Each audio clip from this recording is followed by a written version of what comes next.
हनुमान जी की यात्रा में सुरसा और लंकनी जैसे कई अवरोध आए थे।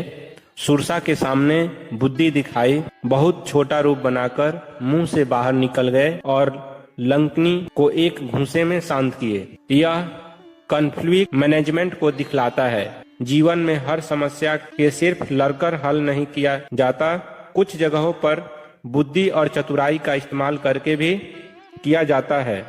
हनुमान जी दरअसल जानते थे कि कहाँ लड़ना है और कहाँ बुद्धि से काम लेना है, और यही बैलेंस एक सफल सोच एम्बेसडर बनाती है। यह हमें सिखाता है कि मंजिल तक पहुंचने के लिए केवल ताकत नहीं बल्कि सिचुएशन की समझ होना भी जरूरी है। अब बात करते हैं अगली चौपाई की। युग सहज भोजन पर भानु, लियो ताहि मधुर फल जानू। यह चौपाई आज के वैज्ञानिक को भी हैरान करती है। तुलसीदास जी ने सदियों पहले पृथ्वी से सूर्य की दूरी की सटीक कैलकुलेशन कर दिए थे।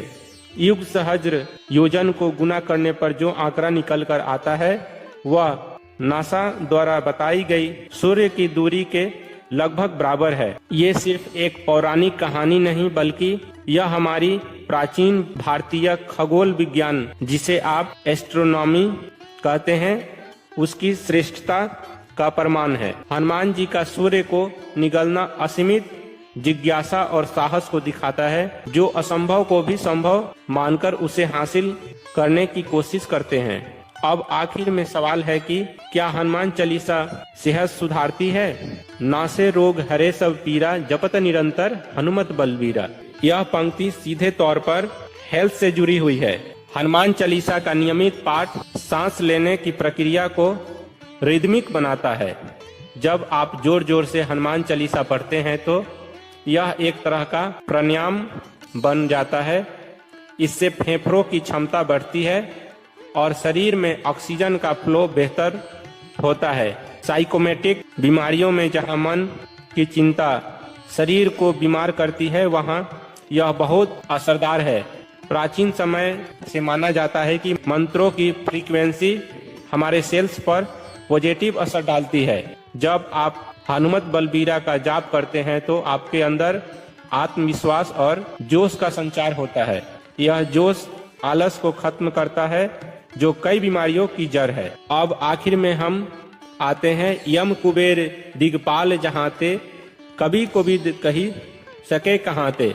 यह चौपाई बताती है कि मृत्यु के देवता यम, धन के देवता कुबेर और दसों दिशाओं में रक्षक भी हनुमान जी के तेज के आगे नतमस्तक हैं। इनका मतलब गहरा है कि जो व्यक्ति हनुमान जी की शरण में है उसे ना तो काल का डर है ना अभाव का। यहाँ कवि कोविद का अर्थ है कि बड़े से बड़े विद्वान भी और महाकवि भी उनकी महिमा का पूरा वर्णन नहीं कर सकते हैं। यह हमारी कल्पना की सीमाओं को तोड़ने वाली बात है। हमें याद दिलाया जाता है कि जब हम ईश्वरीय शक्ति से जुड़ते हैं तो हम सांसारिक सीमाओं से ऊपर उठ जाते हैं। यह चौपाई हमें अपनी बुद्धि के घमंड को छोड़कर उस विराट सत्य को स्वीकार करने की प्रेरणा देती है। और आखिर में पवन तनय संकट हरण मंगल मूर्ति रूप। यहाँ पर हनुमान जी को पवन तनय कहा गया है, जिसका अर्थ है वायु के पुत्र। वैज्ञानिक रूप से वायु को प्राण का प्रतीक माना जाता है। बिना ऑक्सीजन के जीवन संभव नहीं है। हनुमान जी उसी प्राण शक्ति के कंट्रोलर हैं। संकट हरण का मतलब है केवल बाहरी मुसीबत को टालना नहीं बल्कि भीतर के उन संकटों को खत्म करना जो मानसिक रूप से बीमार करती है। ओवर थिंकिंग, आलस। जब पवन पुत्र का ध्यान करते हैं तो हमारे शरीर में ऊर्जा का संचार तेज हो जाता है। यह सिखाता है कि अगर हमारी सांस पर हमारा नियंत्रण हो और प्राण शक्ति मजबूत है तो दुनिया का कोई भी संकट हमें मानसिक रूप से तोड़ नहीं सकती। यह चौपाई हमें शारीरिक और मानसिक मजबूती का एक साथ मंत्र देती है। यहाँ मंगल शब्द का अर्थ है कल्याणकारी। ज्योतिषी और वैज्ञानिक दोनों में मंगल ग्रह को ऊर्जा और साहस का प्रतीक माना गया है। हनुमान जी उसी मंगलकारी ऊर्जा के साकार रूप हैं। इसका मतलब है कि उनकी भक्ति करने वाला व्यक्ति कभी निगेटिव नहीं हो सकता। जब आपका माइंड सेट मंगलकारी या पॉजिटिव होता है तो आपके आसपास की परिस्थितियां अपने आप बदलने लगती है। ये एक तरह का भगवान जी की शक्ति का चमत्कार है जिसे साइंस लॉ ऑफ अट्रैक्शन कहती है। हनुमान जी हमें सिखाते हैं कि साहस का इस्तेमाल शुभ कार्यों दूसरों की भलाई के लिए कीजिए। जब आप दूसरों का मंगल चाहेंगे तो आपका जीवन भी अपने आप खुशहाल हो जाएगा। ऐसी एक चौपाई है, राम रसायन तुम्हारे पासा। यहाँ रसायन शब्द का बड़ा महत्वपूर्ण है। जिस तरह केमिस्ट्री में केमिकल दूसरे की प्रॉपर्टी को बदल देते हैं, वैसे ही राम नाम का यह रसायन इंसान के भीतर की नकारात्मकता को खत्म करता है। हनुमान जी के पास हम जितना विनम्र रहते हैं, वे इसे उसी तरह धन दौलत ऐश्वर्य देते हैं। जो पूरी तरह से समर्पित होता है उसे जीवन में अनन्य भक्ति और सुखी प्रदान होता है। समर्पण का मतलब गुलामी नहीं बल्कि ईगो का पूरी तरह विसर्जन। जब आप खुद को एक बड़े उद्देश्य के लिए समर्पित करते हैं तो आप खुद रसायन बन जाते हैं। तुलसीदास जी ने अंत में खुद को हरि चेरा यानी सेवक कहा है।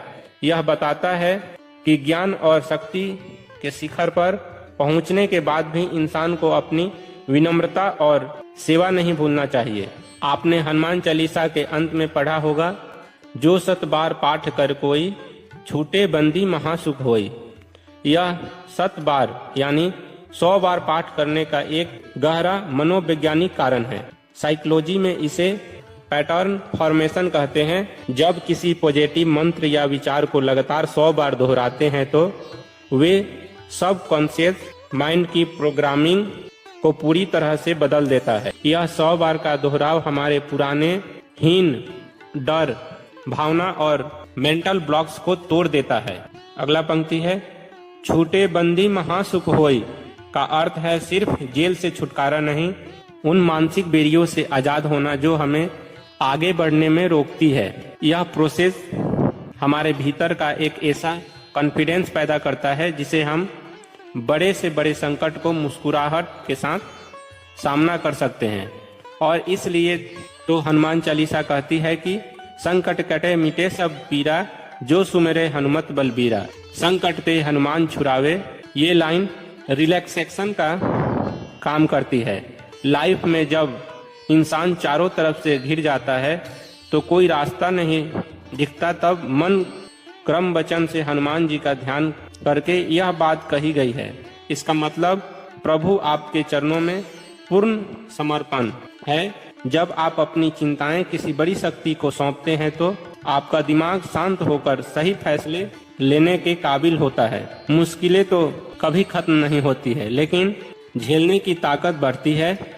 हनुमान जी ने समुद्र लांघने जैसे नामुमकिन काम भी सिर्फ विश्वास के दम पर किए। यही मोटिवेशन हमें डेली लाइफ में स्ट्रगल से लड़ने की हिम्मत देता है और यही हनुमान चालीसा हमें सिखाता है। तो ये हनुमान चालीसा को डिकोड करके हमने कोशिश की कि सरल शब्दों में आपको समझाएं कि स्वामी तुलसीदास जी ने कैसे हम लोगों को हनुमान चालीसा दी, जो सारे जीवन की कार्यकल्प कर सकती है। अब आप पर है कि हनुमान चालीसा में जो कहा गया है उसको आप समझकर जीवन में कैसे अमल करते हैं। बाकी जय श्री राम कहते रहिए और प्रभु जी पर अटूट विश्वास रखिए।